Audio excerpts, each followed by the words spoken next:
Bonjour à tous, donc dans ce cours numéro 1, nous allons faire des rappels un petit peu sur la dérivation, puisque certains d'entre vous m'ont dit qu'ils avaient besoin de revoir ce thème. Donc nombre dérivé et dérivation, fonction dérivée. Alors, je vais agir par petites séquences. Je préfère faire des petites séquences plus souvent que de faire des grandes vidéos qui pourront vous paraître un petit peu indigestes. Alors, la première chose à connaître et la première chose à savoir faire pour bien comprendre la dérivation, c'est de savoir déterminer l'équation d'une droite, l'équation réduite d'une droite, quand on donne notamment un point et le coefficient directeur. Donc on va se concentrer aujourd'hui sur cette méthode-là, uniquement. Donc le cours dérivation numéro 1.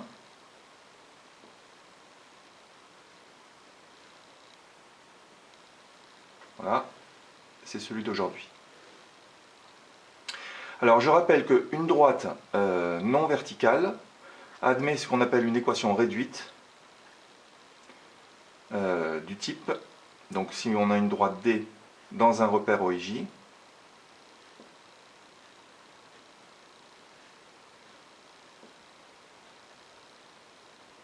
dans un repère orthonormé ou pas, dans un repère quelconque, mais enfin en général on travaillera dans un repère au moins orthogonal, à une équation réduite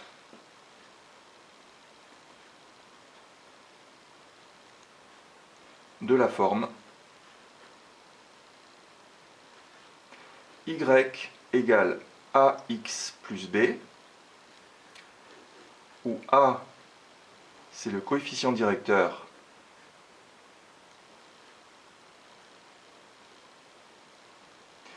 ou on appelle aussi la pente, et b c'est ce qu'on appelle l'ordonnée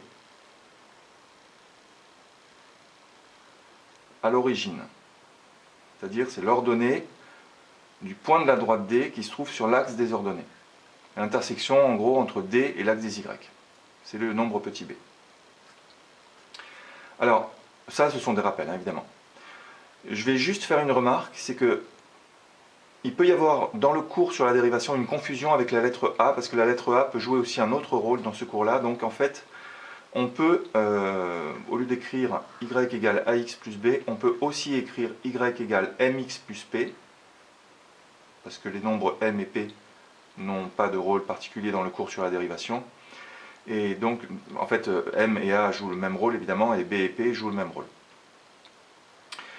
Donc m c'est le coefficient directeur, p c'est l'ordonnée à l'origine, a c'est le coefficient directeur, b c'est l'ordonnée à l'origine. Nous on va travailler aujourd'hui sur la méthode qui consiste à trouver cette équation-là, c'est-à-dire cette équation-là, quand on connaît le nombre a, ou le nombre m, donc on nous donne la valeur, et on connaît aussi un point qui se trouve sur la droite. Je rappelle qu'un point se trouve sur la droite, si et seulement si les coordonnées de ce point, x et y, vérifient l'équation. Donc nous allons traiter la méthode sur un exemple, mais je vous demande vraiment de retenir cette méthode, et à la fin de la vidéo, je vous donnerai deux fiches d'exercice pour appliquer la méthode.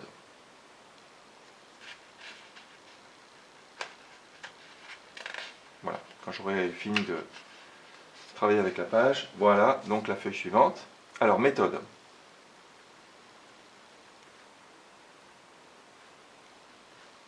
À connaître.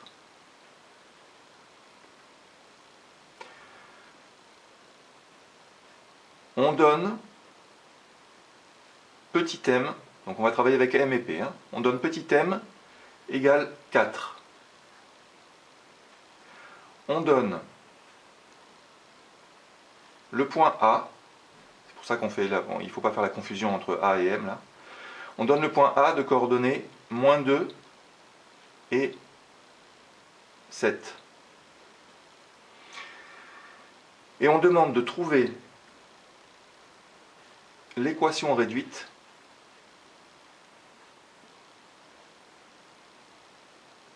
de la droite D qui passe par A et qui admet M comme coefficient directeur.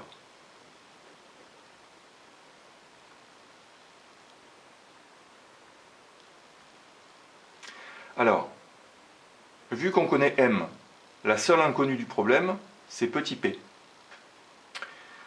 Alors pour trouver petit p, c'est très rapide en fait. Il suffit d'écrire la droite, l'équation réduite de la droite, y égale mx plus p, de remplacer m par la valeur 4, de remplacer x et y par les coordonnées de A, puisque A se trouve sur D, on a le droit de remplacer x et y par les coordonnées de A. Donc x va être égal à moins 2, puisque ça c'est x et ça c'est y, et y va être égal à 7. Donc voilà, on a une équation avec 4 inconnus, on remplace x, y et m par les valeurs qu'on a ici, et on n'a plus que p comme inconnu, donc ça nous permet de trouver p. Donc on va le faire tout de suite. Ça nous donne, alors on écrit pourquoi on remplace, donc A appartient à D, et M est égal à 4, donc 7 est égal à 4 fois moins 2 plus P. On calcule 4 fois moins 2, donc ça fait 7 est égal à moins 8 plus P. On ajoute 8 des deux côtés, et donc ça nous fait 15 égale P. On a trouvé P, et comme on a trouvé P et qu'on connaît déjà M au départ, eh bien on en déduit l'équation réduite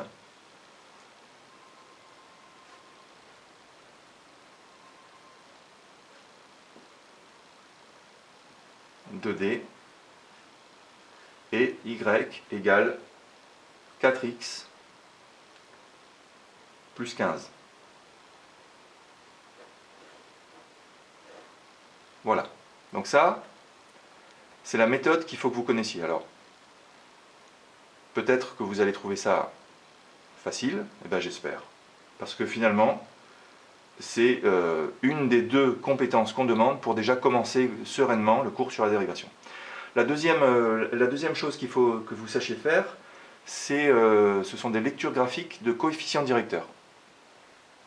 Alors, je vous ai préparé une fiche.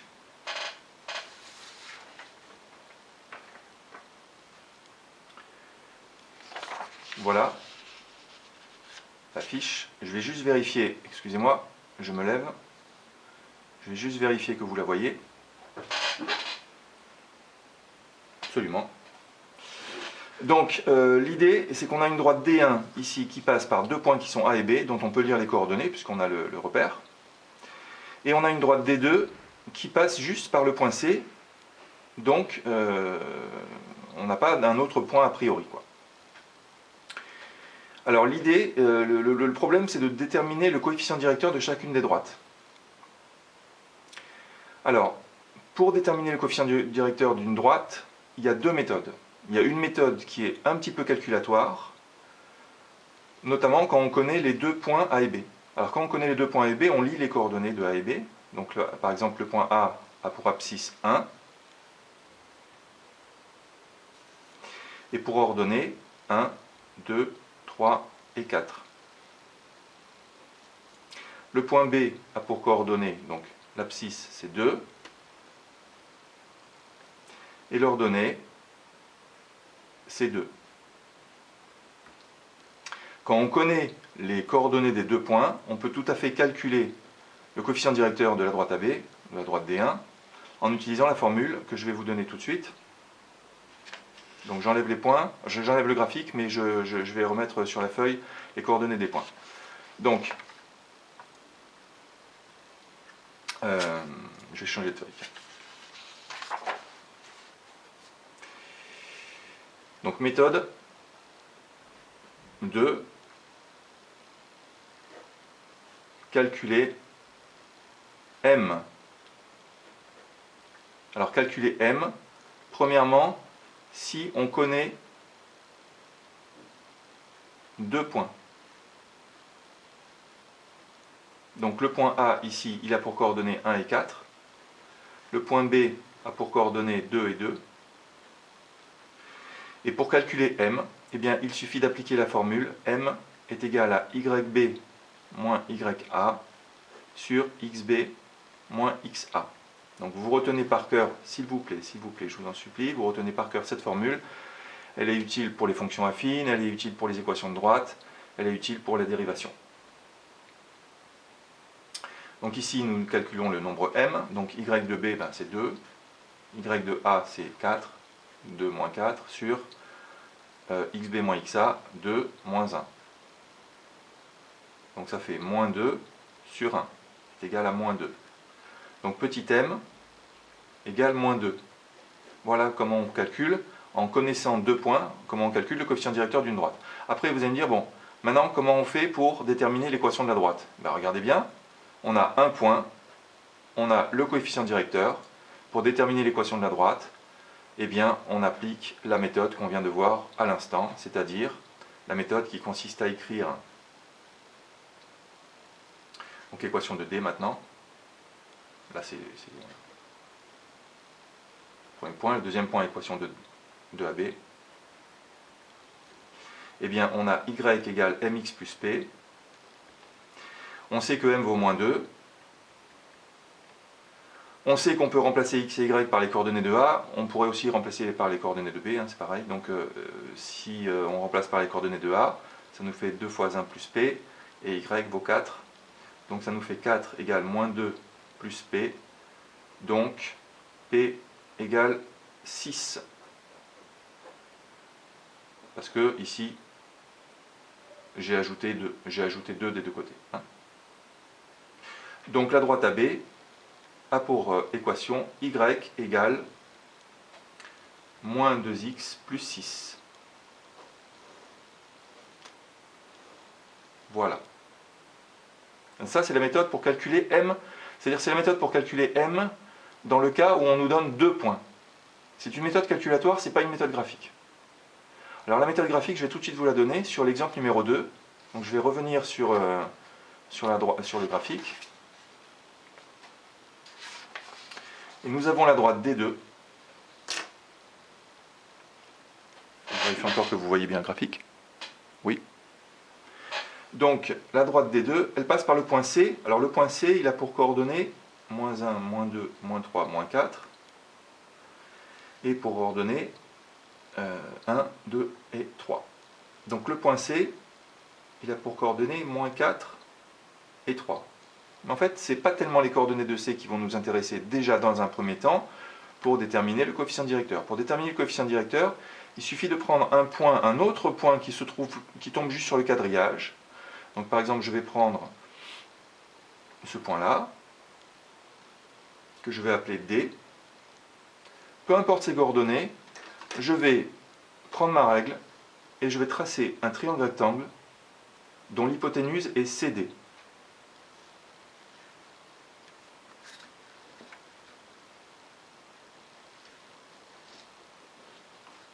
Voilà. Ce point-là, je peux l'appeler H. Et après, je vais compter les carreaux. Ou je vais compter les unités. Alors, attention, une unité est égale à 2 carreaux. Hein. Donc ici, nous avons... Regardez bien, je fais une flèche, je vais vous expliquer juste après. Nous avons un segment qui va vers le haut et qui fait 2 unités. Donc, quand ça va vers le haut, ça va dans le même sens que l'axe. Donc, je compte plus 2. Si j'étais sur un segment qui descendait, j'aurais compté moins 2. Là, le segment qui est ici, il est aussi égal à plus 2, et il va dans le même sens que l'axe, donc je le compte plus 2. S'il était allé à gauche, j'aurais compté moins 2. Et eh bien, le coefficient directeur est égal à ce nombre-là, divisé par celui-ci. Donc, le coefficient directeur petit m est égal à ce nombre-là. Bon, là, je fais des flèches parce qu'ils sont égaux, donc il ne faut pas se tromper. Donc, c'est égal à 2 sur 2, et 2, c'est celui-ci. C'est-à-dire, segment vertical divisé par segment horizontal. Vertical divisé par horizontal, toujours. Vertical sur horizontal. Et donc, on trouve m égale 1. Voilà, m égale 1. Alors, vous avez le coefficient directeur qui est lu en faisant un petit triangle rectangle et en faisant une division des deux côtés de l'angle droit. Attention, toujours la division du vertical divisé par l'horizontal. Attention aussi au signe. Quand vous descendez, vous êtes en négatif. Quand vous montez, vous êtes en positif. Quand vous allez vers la droite, vous êtes en positif. Quand vous allez vers la gauche, vous comptez négativement. Une fois que vous avez le coefficient directeur, vous lisez ces deux informations-là. Et pour trouver l'équation de la droite, je ne vais pas le faire, parce que j'ai déjà fait 2 fois. C'est la méthode numéro 1 que je vous ai donnée en début de fiche. Voilà. Alors, pour terminer cette séquence de cours, eh bien, je vais vous dire que j'ai rajouté 2 fiches d'exercice pour que vous puissiez appliquer ces méthodes-là.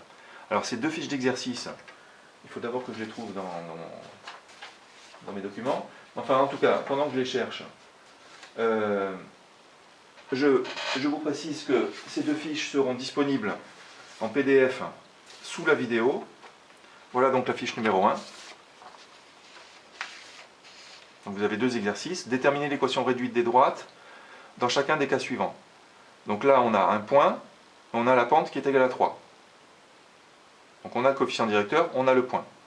Méthode numéro 1. Là, on a le point et on a le coefficient directeur. Encore méthode numéro 1. Ici, déterminer la pente, c'est-à-dire le coefficient directeur de la droite AB, puis son équation réduite. Et là, on nous donne à chaque fois les 2 coordonnées des 2 points. Donc ça aussi, vous regardez la vidéo, on l'a déjà traité. Et puis, la dernière fiche, un exercice numéro 3. Je vérifie que vous avez bien... Oui. Donc, dans l'exercice numéro 3, je vous ai tracé une droite. Je vous demande de ne pas vous servir de l'ordonnée à l'origine. Hein. De toute façon, elle ne tombe pas juste. Je vous donne un point A. Vous pouvez vous servir de ce point-là, mais vous pouvez aussi vous servir d'un point qui tombe juste dans le quadrillage. Pour déterminer le coefficient directeur de la droite D. Et pour déterminer son équation réduite, vous lisez les coordonnées de A. Et vous vous servez du coefficient directeur que vous avez calculé en première question pour déterminer l'équation de la droite. Voilà, donc ce sont les 3 exercices que je vous propose pour vous entraîner sur cette séquence. Évidemment, ces 3 exercices seront corrigés dans une vidéo que je vais poster, pas aujourd'hui, mais que je vais poster demain pour que vous ayez le temps de chercher un petit peu. Mais enfin, ce sont des méthodes élémentaires, mais ce sont des méthodes qui sont très importantes. Élémentaire ne veut pas dire inutile. Là, ce sont des méthodes élémentaires. Il faut que vous les maîtrisiez pour bien comprendre le cours sur la dérivation, c'est indispensable. Et je précise encore que le cours sur la dérivation, c'est un cours qui est très important dans le cycle première terminale. Vous ne pouvez pas vous permettre de faire l'impasse dessus. C'est comme si vous faisiez l'impasse à l'école primaire sur l'apprentissage de l'addition. Voilà. Donc, je vous remercie de votre attention et je vous retrouve dans la prochaine vidéo. À bientôt.